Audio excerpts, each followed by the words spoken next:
Today we're going to talk about raising awareness through multiple perspectives. Now, what do I mean by that? Well, obviously, the question of how we're going to live our lives is a big one that all of us face.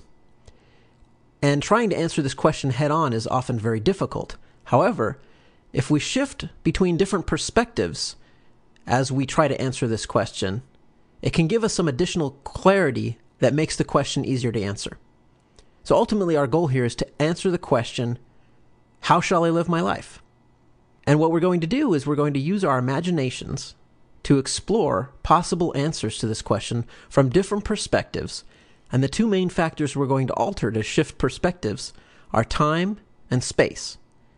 And I'll explain those in just a moment.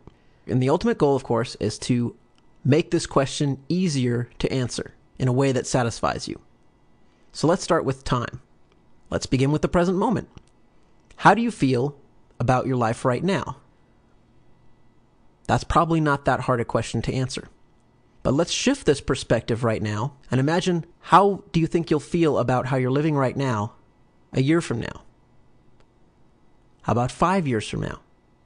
10 years from now? 20 years from now? 50 years from now? At your deathbed?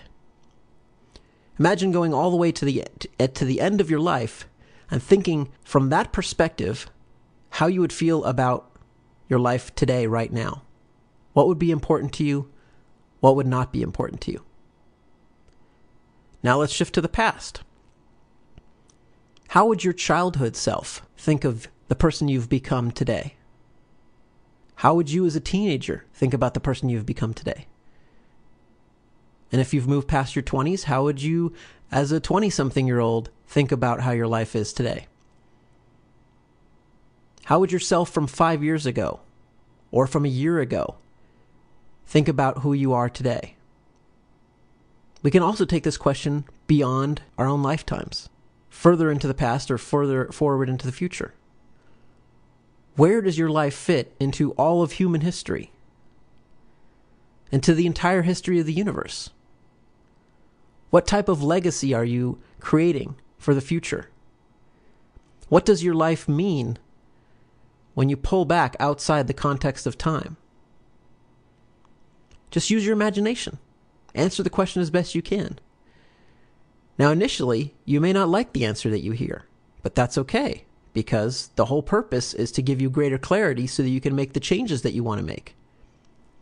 Some things that seem important to you right now can become virtually meaningless when you look at them from different time perspectives. One example is money. Money looks good within your lifetime.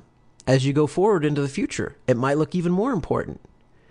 But when you extend it beyond your own lifetime and even pull back further outside of the context of time, it becomes virtually meaningless. As a personal example here, when I went through this process of looking at my life through multiple perspectives, I was running my computer games business. And the business looked okay from the present moment. And when I projected myself into my past, it looked even better, because it was a childhood dream of mine to run my own computer game company, to develop my own computer games. And after publishing a few dozen games, from the perspective of my childhood, I'd already accomplished my dream. But when I moved forward into the future, it didn't look as rosy. It seemed like I wasn't really living up to my potential, that I could do better than that. So that's one of the things that motivated me to pull back from that business and to start this personal development business instead, because this is a business that looked much better to me from all different time perspectives, including pulling back and looking at it from outside my own lifetime. Now let's move on to the second factor that we can alter, which is space. This means moving to other perspectives beyond your own ego.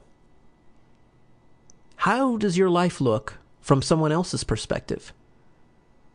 How does it look from the perspective of your spouse or your boyfriend or girlfriend if you have one? What about your friends and peers? How would they look at your life? How about your parents? Your children? Your worst enemy? People you respect? What about groups of people, like your community, your country, the whole world? Does the way you're living now look good from all these different perspectives, from other people's angles? Believe it or not, there's more people in the world than just you. Again, going back to the example of my games business, it looked great from my perspective initially, especially in the present moment. But from the perspective of people I truly respected, it seemed obvious to me that devoting my life to entertaining people just wasn't the best I could do. I'm not saying it's bad for other people. I'm just saying that for me specifically, it wasn't the best I could do and that I could do better. So again, as I pulled outside the perspective of my own ego and shifted through other perspectives in space, it gave me additional clarity that I needed to make a change. The next thing you can do is to combine both space and time. For example, what were your parents' hopes and dreams for you when you were born? Did they even have any for you? How will your own children feel about your life after you've died? You can step outside your own life and look at it from the perspective of everything that exists in both time and space, sort of a cosmic perspective. How does your life fit into the universe? What does it mean? What does it mean that you exist at all?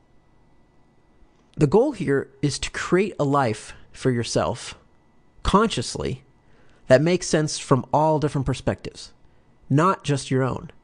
So think of it as creating a life that's ecologically sound. Does your life serve not only your good, but the highest good of all? And what are you going to do with your life? That's a tough question to answer when you only focus on your limited perspective of the present moment and your own ego. But when you pull outside and look at it from multiple perspectives, it becomes much easier to come up with an intelligent response. Now, it's a whole other matter to develop the courage to accept the answer you get, but at least you'll be able to get some answers. And in most cases, I believe your answer will be a very simple one. For example, my answer is that I'm here to grow and to help others grow. This answer looks good to me from every perspective I've considered. It looks good from within my own ego and within the present moment. It tells me what I should be doing right now, like recording this podcast. But it also looks good to me from the perspective outside of time. And it looks good to me from other people's perspective. And having lived with it for quite some time right now, the result has been absolutely wonderful. My ultimate wish is for you to be able to enjoy a similar sense of purpose, to wake up each day knowing why you exist and to pursue that purpose with so much passion that it infects every fiber of your being. And that is in fact what it means to live consciously. But this is a choice for you to make. You can shout all day at the universe, "What is the meaning of my life?" And all you may get in response is static. And that's because life is posing this question to you and it's waiting for your answer. It's saying to you, "Okay, I gave you life. Now what are you going to do with it?" Don't allow yourself to answer this question with static too. It's your life, and it's your responsibility to decide what to do with it. Your life itself will be your final answer. So make it a good one. Until next time, live consciously.